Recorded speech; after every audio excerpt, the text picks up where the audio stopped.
आज बघा मोरे सर आणि कोलते सरांचा वाढदिवस आहे. त्यासाठी आपण सगळे मित्रमंडळी या ठिकाणी जमलेले आहेत. धर्मे सर आहेत, जावळे सर आहेत, सुशील सर आहेत आणि सुखदेव सर या ठिकाणी उपस्थित आहेत. आम्हा सगळ्यांतर्फे आपणाला वाढदिवसाच्या खूप खूप शुभेच्छा. या निमित्तानं सर्वप्रथम मला तुम्हाला विचारायला आवडेल की तुमची सुरुवातीची शाळा कोणती? माझी सुरुवातीची शाळा बोरनदीवाडी नागपूर. तिथे किती वर्ष सेवा केला तुम्ही? तिथं 12 वर्ष सगळी. 12 वर्ष सेवा. तिथं तुमचे विशेष कार्य आम्ही असं ऐकलं होतं की तुम्ही हगणदारी मुक्त गाव करण्यासाठी खूप विशेष प्रयत्न केला. त्याच्याविषयी सांगा थोडंसं. तिथं काम करत असताना गावातल्या लोकांचा माझ्यावर खूप विश्वास होता. प्रत्येक म्हणजे तिथल्या घरातल्या अगदी जन्म झालेल्या बाळापासून अगदी वयस्कर व्यक्तीपर्यंत मला त्यांची ओळख होती. इतकं स्नेह सगळ्यांचा होता माझा आणि त्यांचा. त्याच्यामुळं प्रशासनाला कदाचित वाटलं असेल की या माणसाला जर थोडंसं पुढं केलं तर हगणदारी मुक्तीचं काम होऊ शकतं. आणि त्यानिमित्तानं मला सूचना करण्यात आली की तुम्ही थोडं लीड करून ते काम बघा काय करता येईल. नुकतीच सुरुवात होती आपल्या जिल्ह्यामध्ये. योजना मला स्वयं शिक्षण प्रयोग संस्थेचे जे मुरली पाटील होते त्यांनी आणि त्यांचे सहकारी माधव बोरकर त्यांनी समजावून सांगितले काय योजना आहे. मला ते योग्य वाटलं, कारण ग्रामीण भागामध्ये उघड्यावर शौचालय बसणं ही दुर्दैवीच आहे. आणि अगदी कमी खर्चामध्ये शौचालय बांधकाम होत असताना सुद्धा लोक उघड्यावर का जात असतील. तर ते मला त्यांनी मुद्दा पटवून दिल्यामुळे मी त्याच्यामध्ये सहभागी व्हायचं ठरवलं. आणि लोकांचा सहभाग इतका मिळाला, अभूतपूर्व सहकार्य मला मिळालं त्या गावामध्ये. त्या गावामध्ये अगदी पगाराचा अख्खाच्या अख्खा पगार उचलला आणि संडाससाठी ज्या विटा आणलेल्या होत्या, वाळू आणलेली होती लोकांसाठी, त्याचे पैसे मी भागवले होते. तुमचा स्वतःचा पगार तुम्ही लोकांना त्याचा हिशोब सगळा वहीमध्ये ठेवलेला होता. एक रुपयाचा हिशोब होता. म्हणजे अगदी 891 रुपये खर्च झाला तर 891च लिहिले. तर असं 1 रुपयाचा खर्च लिहिलेला होता. आणि आमच्या संध्याकाळी बैठक व्हायच्या, रोज संध्याकाळी बैठक असायची तिथं गावामध्ये. आणि त्या बैठकीमध्ये मग ज्याचा संडास पूर्ण होईल तर आम्ही त्याचा खर्च वाचून दाखवायचा. आणि ते खर्च मग त्यांनी त्यांच्याकडे जसे पैसे येतील तसे त्यांनी जमा करायचे. माझी बदली झाल्याच्या नंतर 2011ला माझी तिथनं बदली झाली. त्यावेळेला सगळ्या गावाचा आता बराच हिशोब होता मोठा. तर पूर्ण जमा खर्च होऊन 9,000 रुपये त्या लोकांकडे राहिले येणे राहिले. तर मी कदमवाडीला बदलून केल्यानंतर मला बोलावून ग्रामपंचायतीत 9,000 रुपये दिले. म्हणजे 1 रुपयाही त्या लोकांनी माझा ठेवून घेतला नाही. सहसा असं होत नाही. शिक्षकांनी पैसे एखाद्या कामामध्ये गावाच्या कामामध्ये गुंतवले तर लोकांकडून ते पूर्णच्या पूर्ण परत केले जातील असं सांगता येणार नाही. पण मला गावातल्या त्या लोकांनी 1 रुपयाही माझा ठेवून घेतला नाही. खूप विशेष तुमचा मला पण एक माझा अनुभव सांगावा असं वाटतो की तुमच्या अक्षरावर, जावळे सरांच्या अक्षरावर तुमचा सुद्धा प्रभाव आहे. आणि तुमची काही अक्षर आहेत र, य, हे सुद्धा मी तुमच्यासोबत बसून शिकलेले आहेत. जावळे सरांचं अक्षर पण म्हणजे 50% स्ट्रोक मोरे सरांचे आहेत. असं जावळे सरांनी पाठीमागे एकदा बोलताना दाखवलं की त्यांचं अक्षर सुद्धा जावळे सरांच्या हस्ताक्षरामध्ये 2 रेघीमध्ये अक्षर लिहिलेली वही माझ्याकडे आजही आहे. वळण कशी असावे. आपल्या सगळ्यांचा जो मूळ गाव आहे ते खांडेकर सर आहेत असं माझं. बरोबर. त्यांचा आदर्श घेऊन आपण आपला अक्षर सुधारण्याचा प्रयत्न केला. तुम्ही बोरनदीवाडीला हगणदारी मुक्त गावासाठी खूप प्रयत्न केले, बरोबर आहे. गुणवत्तेसाठी आता तुम्ही ओळखले जातात गुणवत्तेची सुरुवात कशी झाली नेमकी? गुणवत्ता वाढण्यासाठी तुम्ही कसे प्रयत्न सुरुवात केले? प्रयोग काय केले स्वतः? तुम्ही कदमवाडीला भरपूर प्रयत्न केले. तिथं गुणवत्ता वाढीसाठी आता जे आपण चाचण्या घेतो अध्ययन स्तर निश्चितीच्या, सेम प्रकारच्या चाचण्या आम्ही त्यावेळेला स्वतःहून घ्यायचो. मुलगा कुठल्या लेवलला आहे ते बघणं आणि मग त्याच्यावरती तो उपचार करणं. म्हणजे तुम्ही असं सर्व विद्यार्थी आले त्याला शिकवायचं नाही, तर तो ज्या स्तरावर आहे त्याच्याकडून स्तर शोधायचा. त्याला काय येते काय येत नाही त्यानुसार, आणि जे येत नाही ते त्याला शिकवायचं असं त्यावेळेला. तुम्ही आणि जावळे सर ज्यावेळेस कदमवाडीला होता त्यावेळेस जावळे सर मला सांगा, तुम्ही कदमवाडीची विद्यार्थी संख्या किती होती? साधारण 20 होती, 20-22 होती. तुम्ही आणि सुरुवातीला 20 होती विद्यार्थी संख्या. आणि मग तिथून पुढं प्रत्येक वर्षी विद्यार्थी संख्या वाढत गेली. 2011 नंतर विद्यार्थी संख्या वाढत गेली. आता किती विद्यार्थी संख्या आहे? 67 संख्या. आता 67 विद्यार्थी संख्या. 11 वर्षामध्ये तिप्पटीपेक्षा जास्त संख्या वाढली, संख्या वाढली. आणि गुणवत्ता पण त्याच पद्धतीने वाढली. बीडच्या लोकवर्गणीची खरी सुरुवात ही तुमच्या शाळेपासून झाली असं म्हणता येईल. खरोखर तुम्ही नेमकं तुमच्या दोघांच्या मनामध्ये काय विचार होते? आपण लोकांचा सहभाग घेऊन शाळा प्रगती करूया, शाळेची प्रगती करूया, त्यावेळेस तुम्ही काय नेमकं विचार केला होता? झालं काय की कुमटे बीडचा गौरव सगळीकडे होता त्यावेळेला. आणि आम्ही दोघ जण वाटेमध्ये इसापूर नावाचं गाव आहे, तिथे शाळा भरण्यात आली. तुमच्या शाळेमध्ये ट्रेनिंग झालं होतं का? ते कुमटे बीडच्या अगोदर झालं होतं का नंतर झालं होतं? शैक्षणिक साहित्य निर्मिती. त्यावेळेस बरंच साहित्य दुसरीकडे कुठे नव्हतं तेवढं तुमच्या ठिकाणी पाहायला मिळालं. ते जे साहित्य होतं, आता जे कदमवाडीच्या शाळेत साहित्य सेम तेच साहित्य सगळं गोरनदीवाडीला आहे. पुढचं काय झालं मग? विसापूरमध्ये जो मुक्काम पडला आमचा, तर तिथली शाळा खूप चांगली रंगवलेली होती. आणि नुसतंच रंगवलेली नव्हती, तर त्याच्यामधून काहीतरी शिकता यावं अशा पद्धतीने रंगवलेली होती. आम्ही दोघांनी तेवढ्या रात्री विचार केला, 2 वाजता आम्ही 2 वाजता गेलो होतो रात्री. आपली शाळा आपण रंगवायला पाहिजे, असं करायला पाहिजे बघा, अगोदर बघून आपण ठरवू तिकडे गेलो. तिथंच त्याच दिवशी पहाटे 5-5:30 दरम्यान ज्यावेळेला आम्ही आंघोळीसाठी उठलो, सरांनी त्यांचे मित्र त्या शाळेमध्ये होते, विसापूरच्या शाळेत. त्यांच्याकडून त्या पेंटरचा नंबर तिथे घेतला आम्ही. म्हणजे मला पेंटर तुम्ही इथं बोलावला, तोच पेंटर आम्ही इकडे बोलवला आणि त्याच्याकडून ते काम करून घेतलं. सगळं काम एशियन पेंट मध्ये केलेलं आहे. इथंही ग्रामस्थांचा आमच्या दोघांवर इतका विश्वास की आम्ही दोघं उशिरापर्यंत जर थांबलो इथं, तर नव्या कोऱ्या ब्लँकेट आम्हाला पांघरण्यासाठी दोघांना यायचे. इतकी सोय ग्रामस्थ स्वतःच्या मुलांसारखं आम्हाला त्या ग्रामस्थांनी सांभाळलं. आजही तितकंच प्रेम त्या लोकांचं आहे.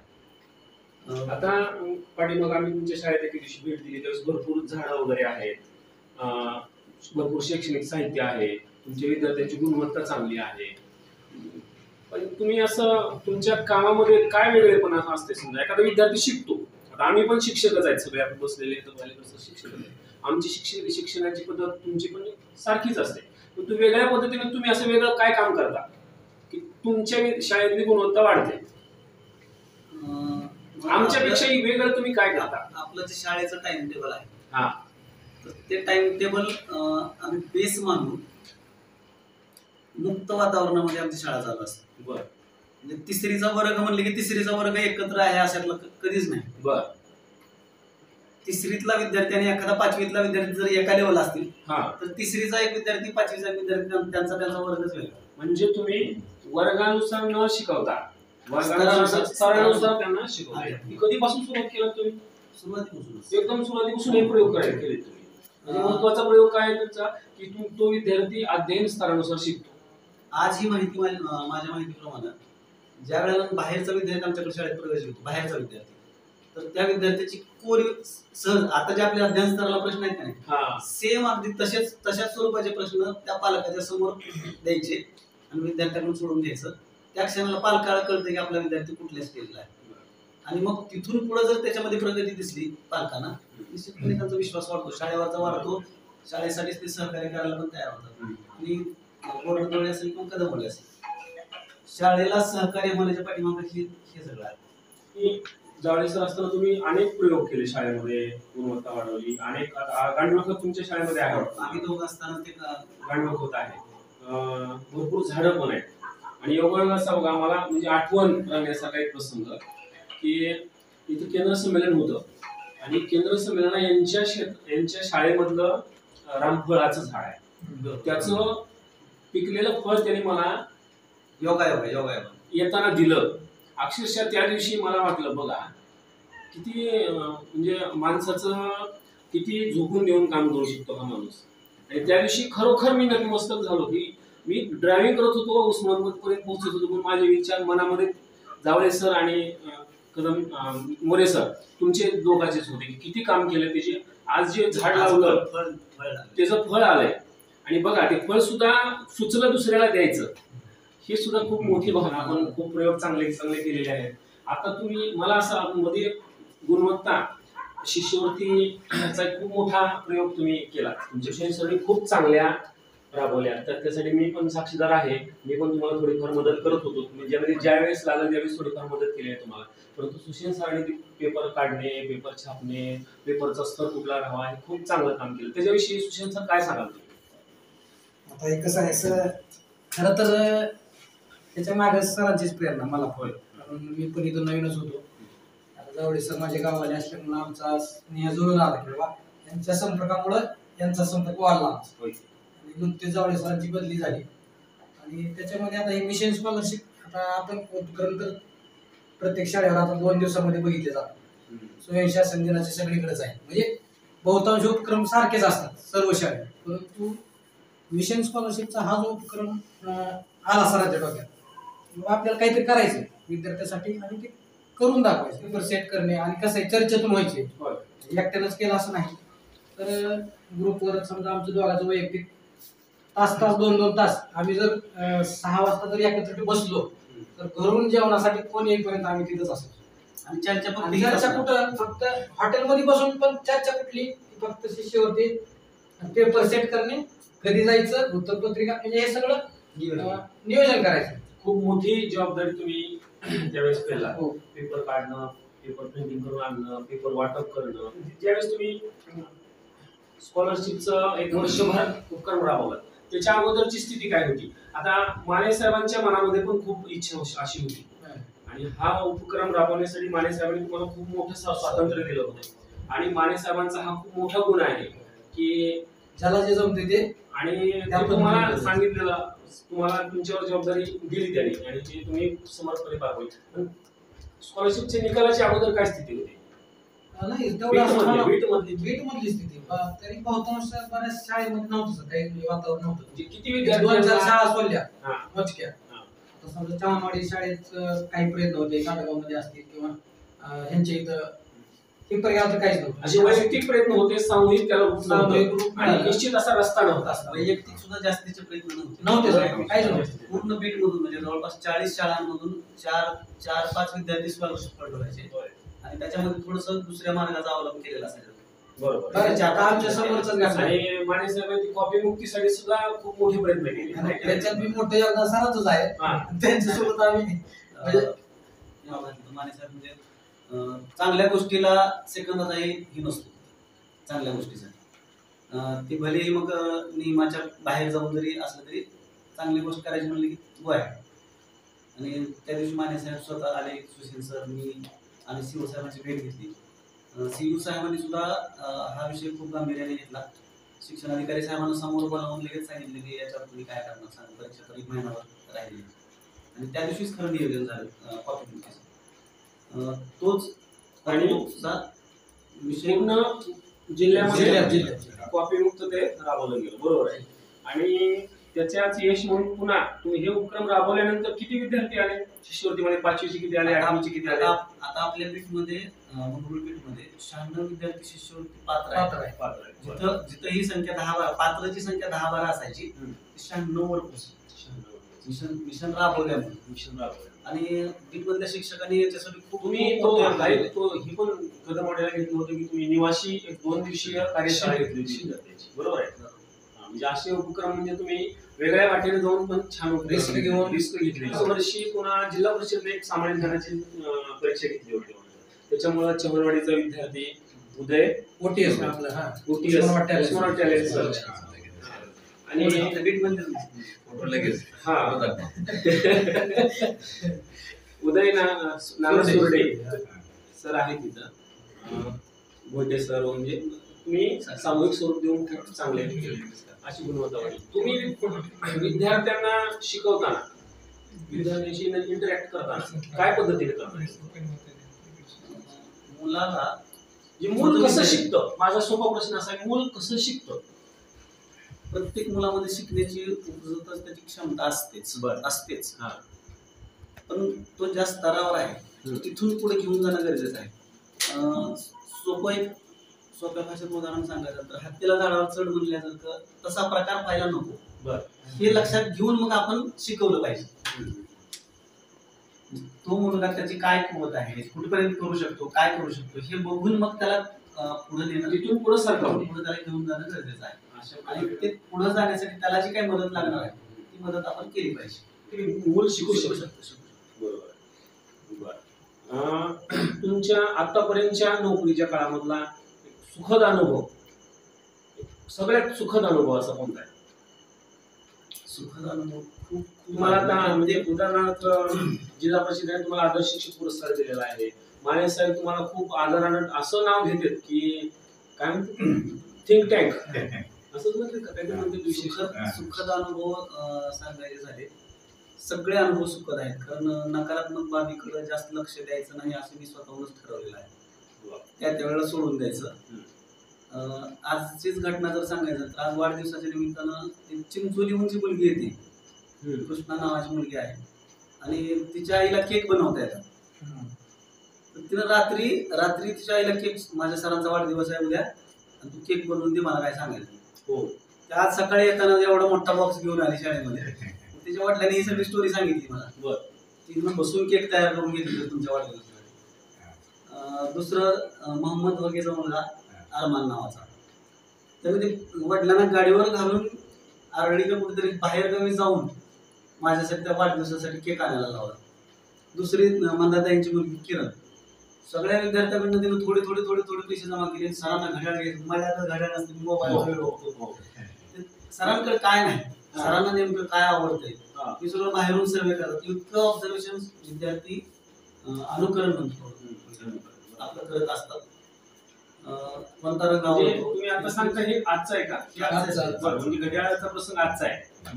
तर ती घड्याळ आणायला ती वडिलांना घेऊन गेली आरळीला, मोठ्या गाव आरळी. तिथं ते घड्याळ मिळालं नाही, त्याला पाहिजे होते घड्याळ मिळालं नाही. मग ते 420 रुपये जमा झाले होते त्यांचे.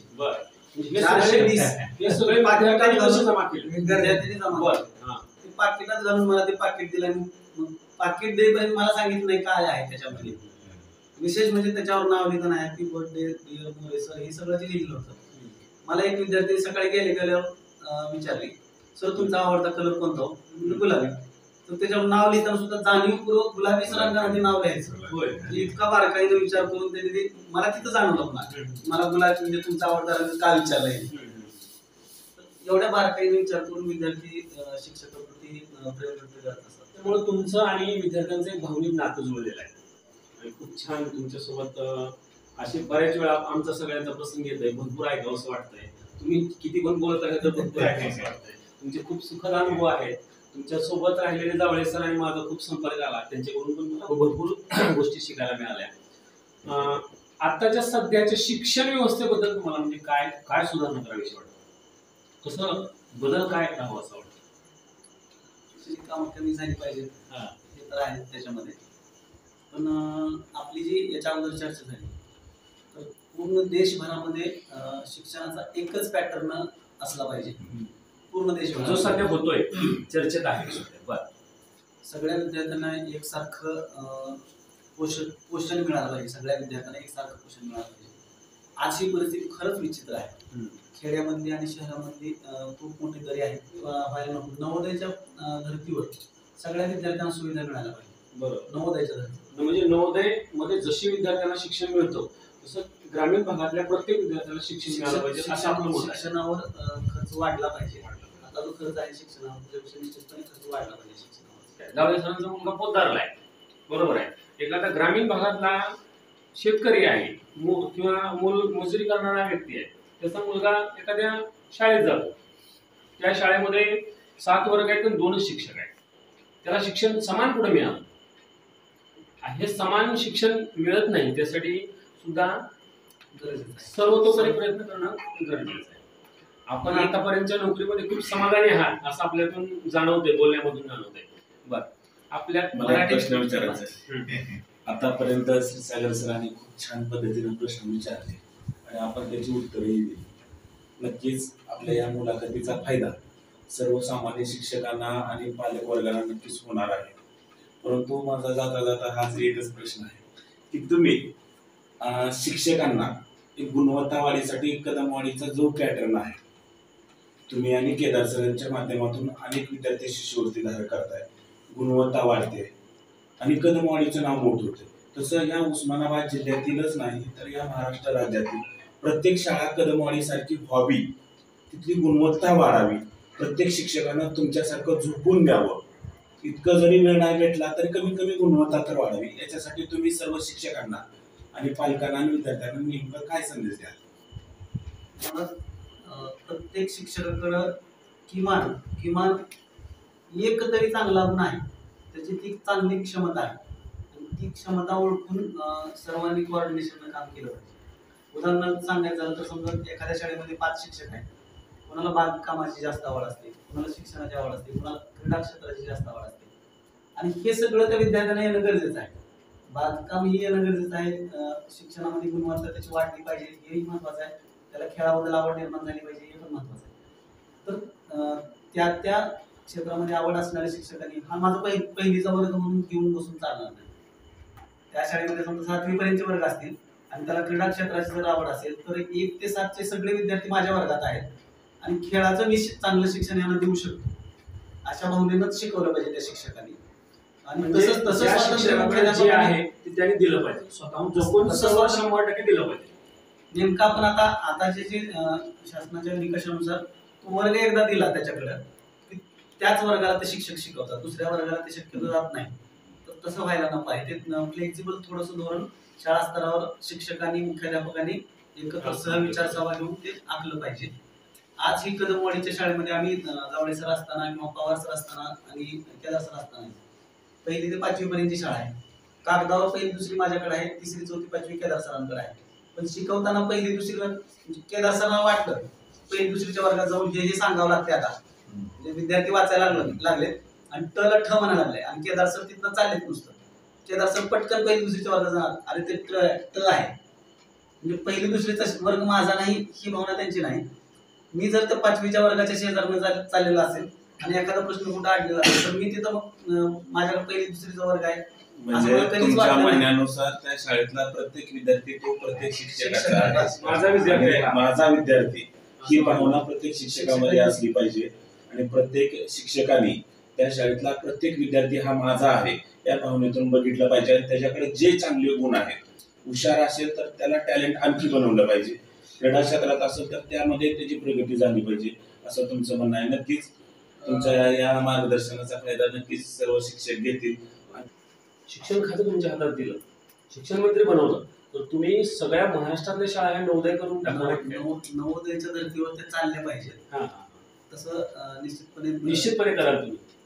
बरं, ठीक आहे. खूप छान मोरे सर, कोणते सर तुमच्यासोबत हा खूप चांगला शुभदिन आहे की इतक्या वेळ चर्चा करायला मिळाली. सगळ्यांनी चर्चेत सहभाग घेतला. धन्यवाद.